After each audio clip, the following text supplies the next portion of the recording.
আল্লাহ বলেন, হ্যাঁ পৃথিবীর মানুষ, হ্যাঁ আমার বান্দারা, তোমরা দুনিয়ার মধ্যে গিয়েছো, আমি তোমাদেরকে দুনিয়ার মধ্যে পাঠাইলাম। পাঠাইবার পরে আমি জানি তোমরা অনেক অন্যায় পথে যাবে, অনেক কাজ করবে, যে কাজগুলোর মধ্যে তোমাদের গুনাহ হয়ে যাবে। হ্যাঁ বান্দা, তোমরা গুনাহ করবে তাও আমি ভালো মতো জানি, তোমরা পাপ করবে তাও আমি ভালো মতো জানি।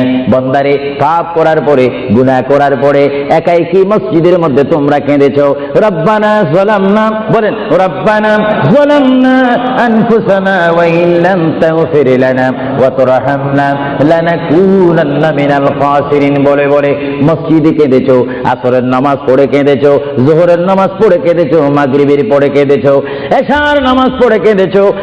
বান্দা, নামাজের মুসল্লা যখন বসে যাও, আমি আল্লাহকে তোমরা বারবার বল, আল্লাহ আমার গুনাহ মাফ করে দাও।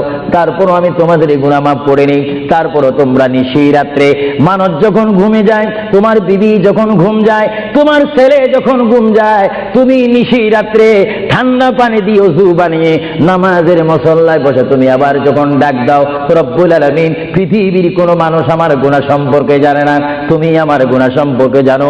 আমি এমন গুনাহ করেছি আমার বিবি জানে না, বিবি গুনাহ করেছে আমি জানি না।